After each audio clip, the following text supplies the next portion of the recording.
أهلا وسهلا بكم متابعي أفلام الخمسين الكرام، حبايبنا متابعي أفلام الخمسين. شكرا لكم على دعمكم المتواصل، وإن شاء الله نستمر بيكم ومعاكم. ويلا بينا علشان نبدأ فيلمنا الجامد ده.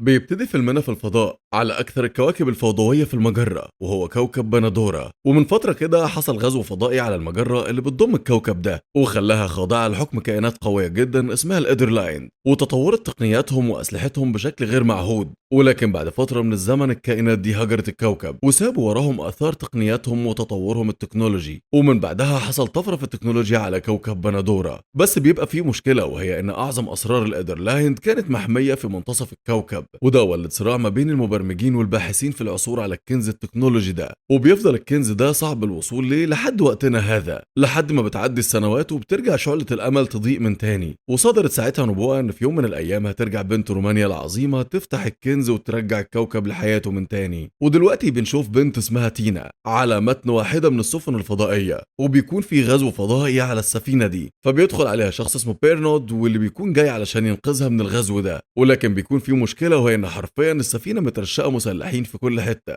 ولحسن حظهم بيقتحم المكان عليهم واحد اسمه كريس، واللي بيقتل كل اللي موجودين على السفينة وبياخد تينا وبيمشي بيها. وده بيكون صديقها من زمان. وبعد كام يوم بنشوف في أحد الحانات واحدة من سكان كوكب بندورة واسمها ليليث، وفي وقت ما بتكون قاعدة بيدخل عليها شخص بالعصابة بتاعته ومجموعة من الناس، ومش بنعرف مين ده. لكن ليليث بتكون قوية وبتتصرف وبتقتلهم كلهم. فبعدها بيطلع واحد من المكان ده وكان تبع العصابة، وبتروح مخلصة عليه هو كمان. لكن بتحصل مفاجأة، وبيطلع الشخص ده روبوت، وكمان الشخص اللي هي لسه قاتلاه من شوية كمان روبوت. ودلوقتي بيعرفها الشخص ده بنفسه وبيبقى اسمه أطلس، وده بيبقى صاحب شركة أتينا، أكبر شركة تقنيات على كوكب بندورة. واللي بنعرف من كلامه إن بنته اتخطفت أثناء الغزو الفضائي، وبالصدفة بتبقى هي نفسها تينا، واللي بيكون طالب من ليليث إن هي تساعده في العثور عليها بحكم إنها من سكان الكوكب ده. بس ليليث بترفض، وده لأن الكوكب بقى منكوب بسبب الباحثين اللي بيدوروا على مفتاح الفولت والتكنولوجيا لأعراق الفضائية، وهنعرف إيه الفولت ده قدام شوية. وزائد إنها مش عايزة تتذكر طفولتها المأساوية على الكوكب ده، واللي بيذكرها بخسارتها أثناء الغزو الفضائي. لكن بيجي لها أطلس بعرض مغري جدا، وبيعرض عليها مبلغ ضخم جدا مقابل المهمة دي، لكن كله عند الفلوس بيفك.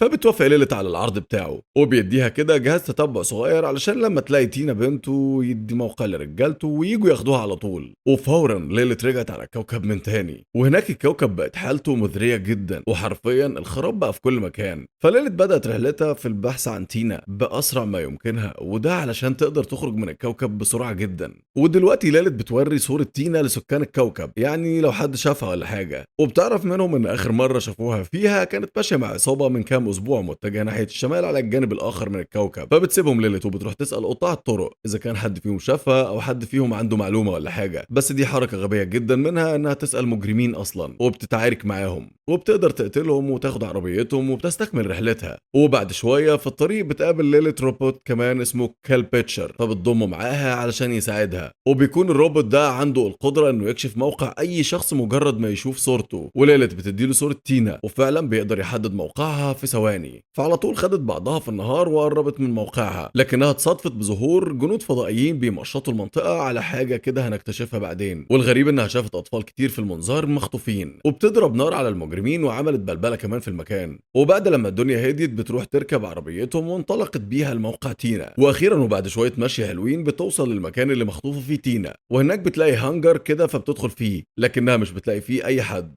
والمكان بيقول ان كان في حد عايش هنا. وفعلا بتطلع تينا في المكان بس مستخبية، وبتكون عاملة كمين علشان اي حد يدخل عليها. وبترمي على ليلة الدمية المتفجرة بتاعتها وبتدمر المكان كله حرفيا. والموضوع مش بيخلص على كده، بتفضل ترمي عليها الدمى المتفجرة في كل مكان، ومش بتقدر ليلة تسيطر عليها لانها في منطقتها ولسه عندها الأسوأ. وبتندى على صديقها العملاق بيرنود علشان يكسر عظم وشها، فبيفضل يضرب فيها. لكن ليلة ذكية جدا وبتقدر تتغلب عليه في ثواني. لكن بتجيلها تينا بعدها بمدفع عملاق، وحرفيا بضربة واحدة من المدفع ده يخفي ليلة من مكانها. ساعتها ليلة بتضطر تعمل مع تينا اتفاق علشان توصل لحل، وده لانها لقت ان مفيش اي امل في النجاة. وفي المقابل بيحضر مجموعة من قطاع الطرق والجنود الفضائيين، واللي بيكونوا عايزين تينا هم كمان للقائد بتاعهم. لكن تينا زي ما احنا عارفين ذكية جدا ومتهورة جدا جدا، فبالتالي بترمي عليهم الدمى المتفجرة وبتهرب مع ليلة من المكان. ولحسن حظهم بيجي لهم بيرنواد وبيخرجهم من المكان بسرعة. لكن في المقابل العصابة مش بتسيبهم وبتفضل تطاردهم، فبيطلع بيرنود وبيفضل يضرب فيهم هو وليلت، واخيرا قدروا يهربوا منهم. بس لسه في الأسوأ، وهو انهم من غير ما ياخدوا بالهم دخلوا مكان بالغلط، والمكان ده كان عبارة عن طريقهم للجحيم. لان باختصار المكان ده عبارة عن مكان تجميع النفايات للمواد الكيميائية الخطيرة، وفجأة بيظهر وحش جامد جدا ما بين الحطام وبيهجم عليهم لحد ما بيوصل بيهم لحافة الجبل، وهنا خلاص مفيش امل في النجاة. ومش بس كده، العصابة كمان بتوصل ليهم، لكن بيرنود بيتصرف بسرعة جدا وبيعمل حركة مجنونة وبيدوس بنزين على الاخر، وبيروح طاير في دماغ الوحش وبيخترقها وبيعدي منهم بسلام. وبعد شوية بيركنوا على جنب الطريق علشان العربية محتاجة شوية اصلاحات، ومن هنا بيتقلب الموقف وبيتحولوا من اعداء لاصدقاء، وبيبقوا كلهم مع بعض كفريق واحد. وده لانهم دلوقتي بقى عندهم نفس الغرض، وهو انهم يقتلوا اطلس ابو تينا، ولانهم عرفوا ان هو محتاج تينا علشان يستخدمها كمفتاح لبوابة الفولت التكنولوجي، واللي هيقدر يدخل منه لعالم التكنولوجيا ويعرف خبايا الايدرلاين. والسر هنا ان تينا عندها قوة خارقة رهيبة جدا، لكن مش بتعرف تستخدمها. فبتيجي ليلة فكرة انها تروح لامها علشان تساعدها في القضاء على اطلس، وده قبل ما يجيلهم على جهاز التتبع ويخطف تينا. وفعلا بعد شوية بيوصلوا للمكان اللي شغالة فيه امها، وهنا بتبقى فيه مشكلة، وهي ان كل سكان الكوكب اعتبروا ليلت مجرمة وخاطفة، وده طبعا بسبب اطلس. وفي مشكلة تانية ان ليلت مش بتلاقي والدتها خالص، فبتعرفها صاحبة امها انها اختفت من وقت ما هي مشيت من الكوكب. وليلت خدت المعلومات اللي هي محتاجة لها وبتمشي بسرعة من المكان لان جنود اطلس وصلوا، وبيفضلوا يجروا ويهربوا لحد ما وصلوا للبرج بتاع تاينس. ودي تعتبر ام ليلت التانية، لانها كانت هي المسؤولة عن تدريب ليلت ساعة الغزو الفضائي. بس بترجع ليلت وبتقول لها انها متضايقة منها لانها اتخلت عنها في وقت الغزو الفضائي وسابتها في عز محنتها تحارب لوحدها، وبتسيبها وتمشي. فبتروح تينا لليلت وبتعرفها بعض الحقائق عن ابوها وعن الفولت التكنولوجي ده، وهو ان والدها عايز يضحي بيها ويستخدمها مقابل انه يقدر يفتح البوابة، وانه اصلا اتجوز واحدة من الايدرلاين علشان يقدر ينجب واحدة فيها قوتهم وياخدها ويقدر يفتح بيها عالم التكنولوجيا. وبتعرفها كمان انها بالنسبة لابوها عبارة عن منتج او مفتاح للبوابة بس مش اكتر، بتهدي النفوس. ومن هنا قررت ليلت انها تفتح البوابة قبل ما اطلس يوصل لها وتخرب كل صناديق التقنيات. وبترجع لتاينس وبتعرف منها ايه حوار المفتاح ده وبيلاقوه فين، لكن بيحصل وقتها الاسوأ، وهو ان جنود اطلس اكتشفوا مكانهم بسبب الروبوت، لكنهم بيتصرفوا بسرعة وبيستخبوا في صندوق الزبالة وبيخرجوا من المكان من غير ما حد ياخد باله. وبعدها بياخدوا بعضهم وبيروحوا لموقع تاني عن طريق الاحداثيات اللي عملتها تاينس، وبيطلع مكانه في مجاري وسط الصحراء. والغريب انهم بيلاقوا المجاري دي عبارة عن مواد كيميائية شديدة الخطورة، وان اي حد هيقع فيها يتبخر في ثواني. وكمان مفيش غير سلم واحد للعبور وبيكون متهالك جدا بسبب المواد دي، ودي تعتبر مهمة في غاية الخطورة، لكنهم في الاخر بيقدروا يعدوا في سلام. ومن بعدها بيكملوا في طريقهم للمفتاح، والكارثة انهم لقوا نفسهم جوه مخبأ لمئات من قطاع الطرق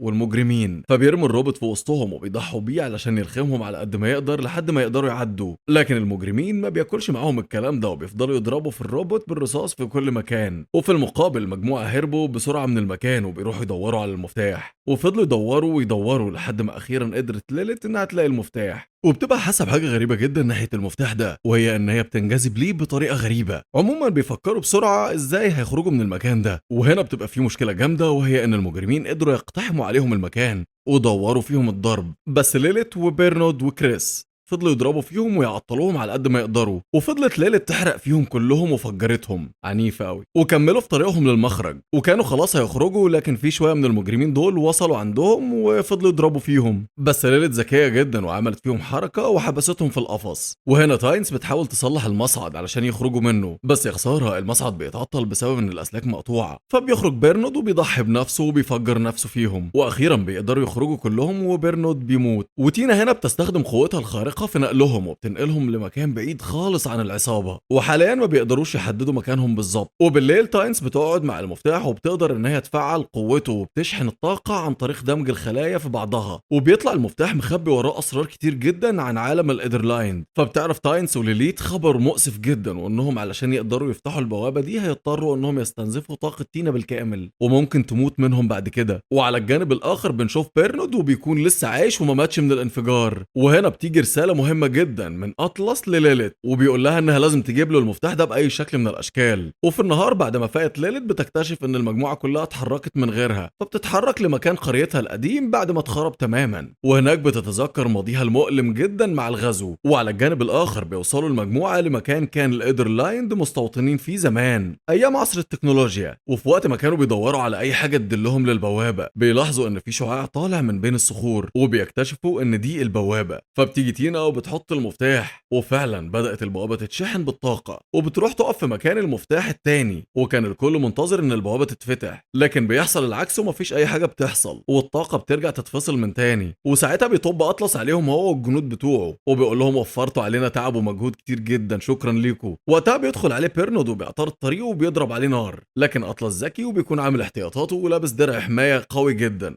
وبيأمر جنوده إنهم يخلصوا عليهم كلهم حتى تينا بنته، ما عندوش رحمة. لكن بتوصل ليلت في الوقت المناسب وبنعرف منها إنها هي مفتاح البوابة، وبتبقى واحدة من الإيدرلايند واكتسبت قوة التنقل عبر الزمن، وبنكتشف إن هي اللي قدرت تنقلهم ساعة الانفجار مش تينا. وهنا أطلس بقى في حالة ذهول تام، وبتبقى تينا زعلانة جدا إنها مش مميزة، وبتروح ليلت عند البوابة بتحط مفتاح الفولت وبتقدر إنها تفتحها. وبدأت تحصل حاجة غريبة جدا، وهي إن ليلت قوتها زادت وبقت أقوى، وبدأت تهجم على أطلس وجنوده، وبالتالي أطلس حدف تينا في الحفرة، وبتقدر ليلت إنها تطلعها بسرعة بالقوة بتاعتها، وبدأت تهجم على كل اللي في المكان. لكن أطلس استخدم قوته هو كمان ووجه السفينة ناحيتها وفضل يضرب فيها، وبالتالي ليلت بتقع وبتفقد قوتها، لكن بترجع تستعيدها تاني بسرعة وبتبقى أقوى من الأول، وبتقدر إنها تنهي قوة أطلس خالص وبتفجر السفينة تماما. لكن المؤسف إن أطلس مسك تينا وقال لها لو ما دخلتنيش البوابة هقتلها، فبتضطر ليلت إنها توافق على كلامه وبتدخله معاها البوابة. وهنا أطلس لقى نفسه في مكان فعلا يستاهل كل الحروب اللي اتعملت علشانه على مر السنين، لكن أطلس بدأ يفقد قوته لأنه أصلا في عالم ليلت، فبالتالي ليلت سيطرت عليه واستنفذت قوته نهائيا،